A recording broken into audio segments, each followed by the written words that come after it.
At just 19 years old, Jared was keen to get a trade under his belt, but the young apprentice never made it home, falling to his death after just 1 week on the job.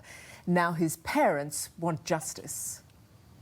You can't do that. You can't just go, oh, well, I'm sorry, and here's $300,000 fine, and you get on with your life. Our life's ruined.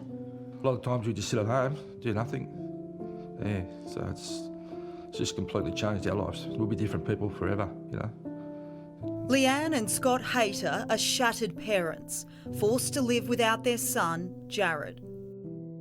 The 19-year-old first-year electrical apprentice was installing a solar panel on a roof for PV Solar when he fell through a skylight in August 2018.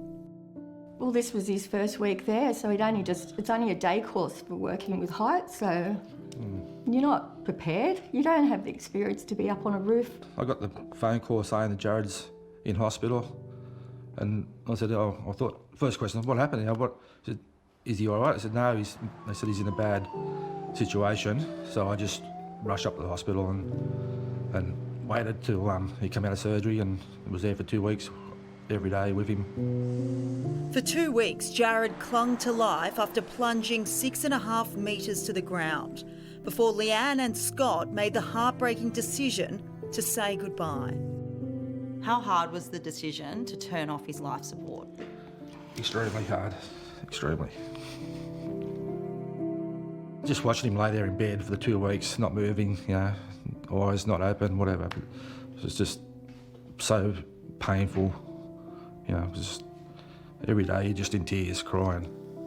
The family left grieving and desperate for answers, but say they were kept in the dark about what really caused Jared's death until just a few months ago.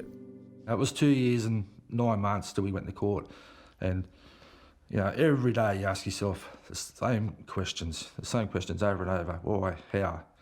What did he do wrong? What did they do wrong? Why was he up there in the first place? All these questions, it's just day in, day out.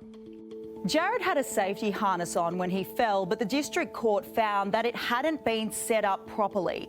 PV Solar allowed another first-year apprentice who didn't have a copy of the instructions to put it on without it being checked by a supervisor. There were witches' hats around the skylights, but Jared's employer didn't put any plywood over them to protect him or his co-workers from falling through. The roof of the warehouse also didn't have any safety mesh, with the supervisor on site later remarking it was the first time he'd ever worked on a roof with no mesh. As they said in court, it could have been a $50 sheet of something over the top of them. That's all it would have been. $50 would have saved his life. The maximum penalty that could have been imposed was a $1.5 million fine for breaching the Work Health and Safety Act.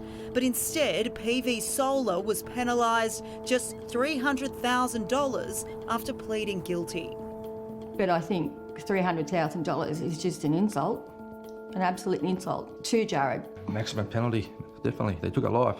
They took our son's life. When it was said that he should not have been up there, the harness was not right, they admitted that they'd done the wrong thing. On the sevens. Now all Leanne and Scott have been left with is a teddy bear containing Jared's ashes. You can't get over losing your child. Time, they say time, but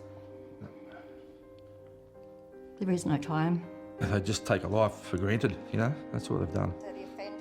The court noted the solar companies made a number of improvements to workplace safety since the incident, but the Hayter family says more needs to be done to protect workers. We've had no help from Safe Work. They went into the court, fine. We've never had a message or anything from them. We got a letter the other day to say, you know, we know you're not happy with the outcome, but that's what it is.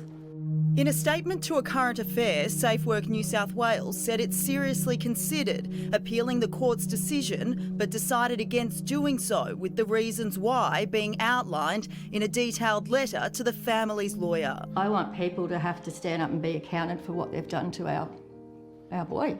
I want them to know what they've done. You can't keep doing this to any worker, let alone a young boy in his first week. and then come up with that figure. Not good enough. We don't want no other family to go through it, you know. It's just, you wouldn't wish it on your worst enemy. It's just, yeah, it's a nightmare. And PV Solar says it is deeply sorry Jared died and the incident is never far from their thoughts, and that his death continues to have a direct impact on the way the company operates.